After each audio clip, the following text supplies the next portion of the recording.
Bonjour à tous et merci de rester fidèles à l'édition de la mi-journée sur RTI2, la chaîne plus proche de vous. À la une de l'actualité, elle a été tragiquement assassinée la semaine dernière par son époux, Fatim, inhumé hier. Et puis dégradation des voiries dans le Tonpi, nous attribuerons un carton rouge aux autorités du Conseil régional. Merci de nous suivre. La nouvelle a fait le tour des réseaux sociaux et a causé de l'indignation. On se souvient de ce drame qui a choqué plus d'un dans la commune d'Abobo. Fatim, âgée seulement de 25 ans, assassinée par son époux Ibrahim, chauffeur de taxi, a été inhumé ce mardi 6 septembre au cimetière d'Abobo-Baoulé dans la commune d'Abobo. Sa famille et ses proches sont encore sous le choc. Retour sur le lieu du drame avec notre reporter Georgette Ido Fofana. Assassinée atrocement par son époux le mardi 30 août dernier, Fatim a été conduite à sa dernière demeure ce mardi 6 septembre au cimetière d'Abobo-Baoulé. Tous les morceaux ont été retrouvés recollés avant de la préparer pour l'enterrement. Nous l'avons fait selon la prescription de Dieu. La Sunna nous a recommandé que quand quelqu'un décède comme ça, il faut la préparer dignement. On fait une prière mortuaire sur lui, on amène au cimetière pour l'enterrement. Selon le père de la défunte, Ibrahim a épousé sa fille il y a de cela 3 ans. Un époux respectueux, disponible et sans histoire. Mais il était loin, très loin de s'imaginer que derrière ce visage d'ange se cachait un meurtrier, un assassin, un homme sans cœur. Il avoue être dévasté par la mort brusque et tragique de sa fille qui a vu son existence abrégée par celui qu'elle a aimé sans relâche. Le père de Fatim s'en remet à Dieu. J'ai appris avec un cœur vraiment très meurtri cette nouvelle du décès de ma fille. Aujourd'hui, je suis vraiment touché dans le fin fond de mon cœur. Et pour cela, tout ce que je peux dire, je montre cette situation à Dieu et c'est Dieu qui a la solution. Seul Dieu sait pourquoi il me fait traverser cette épreuve.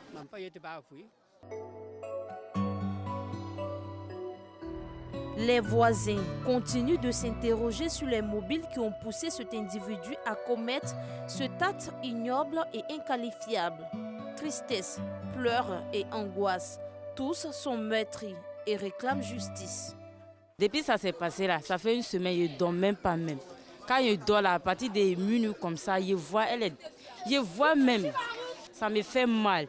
Je n'arrive pas à manger, je n'arrive pas à dormir. Quand ils passent ensemble même, la fille là, on est ensemble ici, nous tous. On ne sait même pas que son mari est criminel comme ça même. C'est un diable même en personne. Vous savez, la petite fille même, qui nous fait pitié même. Elle a appelé maman, elle a appelé père. Sincèrement dit, c'est devenu bizarre. Le quartier n'est plus... Dans le quartier était là, c'est plus ça. Depuis ça s'est passé là, les gens sont plus trop à l'aise dans la tête. Les gens ont peur. Ils ne savent pas s'il y en a encore au milieu de nous. Donc les gens sont effrayés, ils ont peur.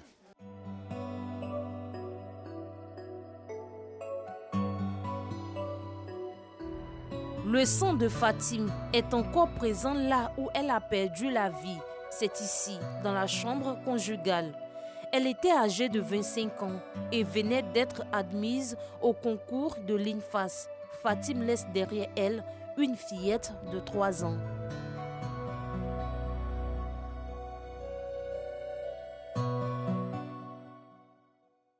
Que ton âme repose en paix, Fatim. À l'intérieur de la Côte d'Ivoire, dans le village de Zoupleux, sous-préfecture de Dalleux, à 60 km de Danané, chef-lieu de département dans la région du Tonpi, la terre est fertile. On y produit des cultures de rente telles que le binôme café-cacao, la banane plantain, le manioc, le riz, le maïs en grande quantité. Bonne nouvelle donc en principe pour l'autosuffisance alimentaire.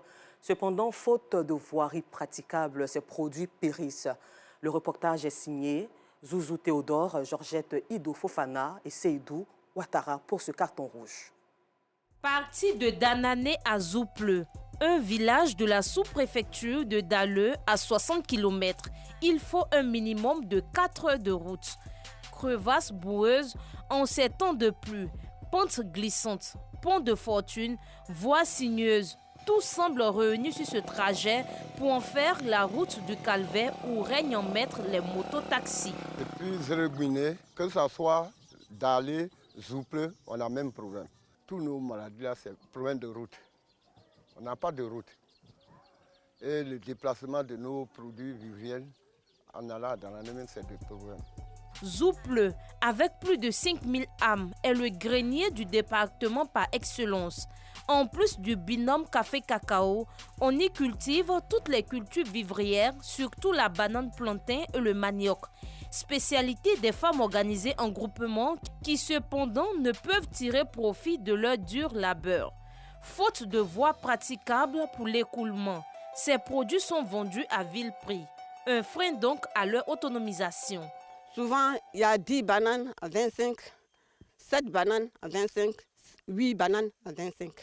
Ça ne nous arrange pas du tout. On prie Dieu pour qu'on ait une bonne route, pour qu'on bénéficie de tout ce qu'on fait. On travaille, voilà le champ de manioc qui est là. 6 hectares de manioc. Mais voilà ça qui pourrit sur la route. Quand on coupe, il n'y a pas de voiture.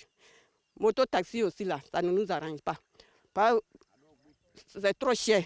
Le problème réel de notre département, de notre région, de notre sous-préfecture de Dalé, c'est l'évacuation des produits. Il y a une grande coopérative qui produit, mais comment évacuer ces produits? Il n'y a pas de route. Ces produits restent à notre niveau et pourrissent. Et ce que nous regrettons est que c'est nos voisins des pays frontières qui bénéficient de nos produits.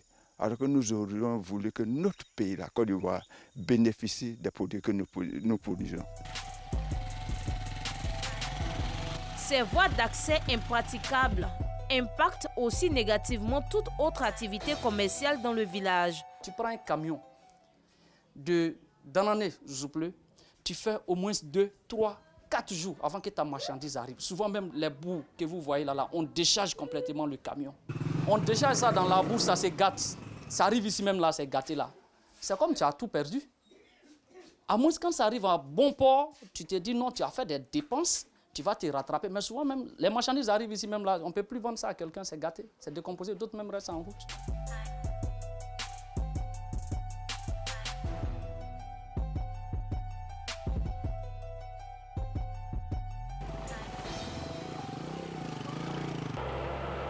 Les difficultés d'accès ont conduit à l'arrêt du projet de fourniture en électricité de Zouple depuis 2016. Dans tout le canton Yézé, nous ne sommes pas encore connectés au réseau électrique. Nous avons 9 villages dans le canton et nous n'avons pas un seul collège de proximité. Et donc nos enfants sont obligés de se déplacer à 54 km de ce village pour aller fréquenter à Danani. Pire encore, l'évacuation rapide des personnes vers un hôpital de référence semble être une utopie. Lorsqu'une dame doit être référée, si nous n'avons pas vu un particulier qui peut nous aider avec sa voiture, nous mettons les femmes sur les motos. Il arrive des moments, si la dame est inconsciente, nous l'attachons, les pieds, les mains, le corps tout entier sur la moto pour ne pas qu'elle tombe sur la route. Et c'est vraiment difficile. Lorsqu'une femme va, on prie beaucoup pour qu'elle puisse arriver à Danané, sauf d'abord à cause de l'état de la route. C'est vraiment difficile. Nous demandons à la population, aux autorités de nous aider par rapport à la route. C'est notre difficulté pour nous, les agents de santé de Zouple. C'est avec le cœur meurtri que les populations de Zouple et celles de Zéréguiné, village voisin, appellent à l'aide. Elles ne perdent tout de même pas leur joie de vivre. Carton rouge donc au conseil régional du Tonkoui qui pouvait apporter un soulagement à travers un reprofilage lourd.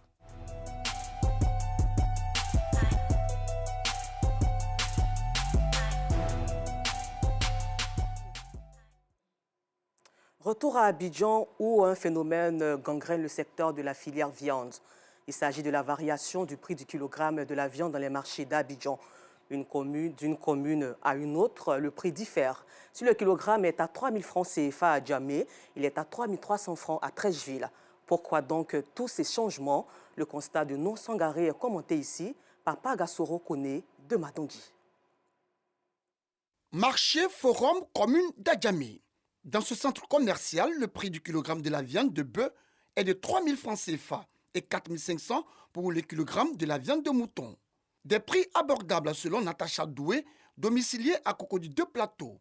Elle a dû quitter sa commune pour venir acheter la viande de bœuf à Adjamé. On peut avoir la viande ici à moins de coût. À Adjamé, on prend le kilo à 3 000. Chez moi, aux 2 plateaux, au petit marché, là, on peut avoir le kilo à 3 200, 3 500. Ça dépend des vendeurs. Chacun fixe ses prix et il te dit, bon, si tu veux, tu prends, ou bien si tu veux, tu laisses. Donc, du coup, bon, pour être sûr d'avoir, en fonction de ton budget, et puis pour être sûr d'avoir le vrai kilo, on préfère venir à Adjamé. Autre commune, autre réalité. À Tracheville, dans le marché de Belleville, le kilogramme de la viande de bœuf connaît une légère hausse. Il faut débourser 3 300 francs pour avoir la viande de bœuf. Nous, on est quitté à Cocody, venu faire le marché. Ça ne nous arrange pas. Il y a d'autres communes, c'est un peu moins cher, à d'autres aussi, c'est un peu cher. Donc, quand on est obligé de se déplacer aussi, venir dans un coin où c'est un peu moins cher. À Abidjan, le prix du kilogramme de la viande de bœuf et de mouton varie d'une commune à une autre. Une situation que déplorent les consommateurs. On veut un prix homologué. L'État peut voir pour, je sais pas, mettre des contrôleurs sur le marché pour pouvoir vérifier au moins les prix. Ça veut dire qu'il faut que les prix à Adjamé soient les mêmes prix qu'à Cocody dans toutes les communes, quoi. Au dire des bouchers, diverses raisons sont liées à la variation du prix de kilogramme de la viande dans les différents marchés d'Abidjan, notamment les frais de transport et le coût trop élevé du kilogramme de la viande chez les grossistes de l'abattoir. L'abattoir, c'est 1 kg à 2900. On vend aussi 1 kg à 3000, 100 hausse 3500. On paye transport parce qu'on prend taxi pour venir. Tu vas payer transport, tu vas venir. 1 kiss, 700 tu vas payer. Tu prends 3 kiss, tu payes 2100 francs. Là, c'est comme ça, on fait la viande. Des arguments que remettent en cause Sayouba, membre de la société coopérative des bouchers chez Villard. Par ailleurs, grossiste à l'abattoir. Selon lui, le prix du kilogramme de la viande connaît une baisse depuis plusieurs semaines. Actuellement, nous sommes le prix un peu baissé, nous sommes à 2600 en gros. Souvent, quand nos prix même descendent, en gros même descend ici, il y a d'autres qui les fichent au marché là-bas, le marché là-bas pour descendre leur prix. C'est le seul problème. Quand nous, c'est nous ici, ça descend, chez eux là-bas, ça ne descend pas. C'est ça qui nous pose problème souvent. Sinon, actuellement, nous sommes en 2600 de kilos. La non-homologation du prix du kilogramme de la viande reste une préoccupation majeure dans la filière viande, d'où la nécessité d'organiser le secteur à travers la création de l'Union nationale des transformateurs de la filière bétail viande de Côte d'Ivoire, une organisation née à l'issue d'une assemblée générale. Nous disons merci aux autorités administratives qui nous ont orientés, qui nous ont conseillés, qui nous ont indiqué la nécessité de se mettre ensemble. La prochaine action, c'est la sensibilisation. C'est-à-dire qu'on va faire des missions, des tournées de sensibilisation et d'information pour aller dans toute la Côte d'Ivoire. Outre l'uniformisation du prix du kilogramme de la viande, l'organisation entend également faire de l'abattage clandestin son cheval de bataille en vue d'offrir de la viande de qualité aux populations. Ailleurs dans le monde, le Burundi a un nouveau Premier ministre et vice-président. Sur proposition du président de la République qui a prêté serment il y a 3 jours, l'Assemblée nationale a approuvé la nomination de Prosper Bazombaza comme vice-président et de Maréchal Alain Guillaume Bouilloni comme Premier ministre. Au Royaume-Uni, après avoir été reçue par la reine Elisabeth II, Liz Truss, la 3e femme à diriger le pays après Margaret Thatcher, et Theresa May a annoncé son gouvernement. Pour la première fois, aucun des 3 principaux portefeuilles du cabinet, finance, l'intérieur et les affaires étrangères, n'est occupé par un homme blanc. Et puis au Vietnam, pour finir, un incendie a fait au moins 23 morts et plusieurs blessés dans un bar karaoké près d'Ho Chi Minh, ville du sud du pays. Dans la nuit du mardi à mercredi, l'un des plus meurtriers sinistres de ce genre au Vietnam ces dernières années. Voilà, c'est tout pour aujourd'hui. Rendez-vous demain encore, 12h30, sur RTI2, la chaîne plus proche de vous.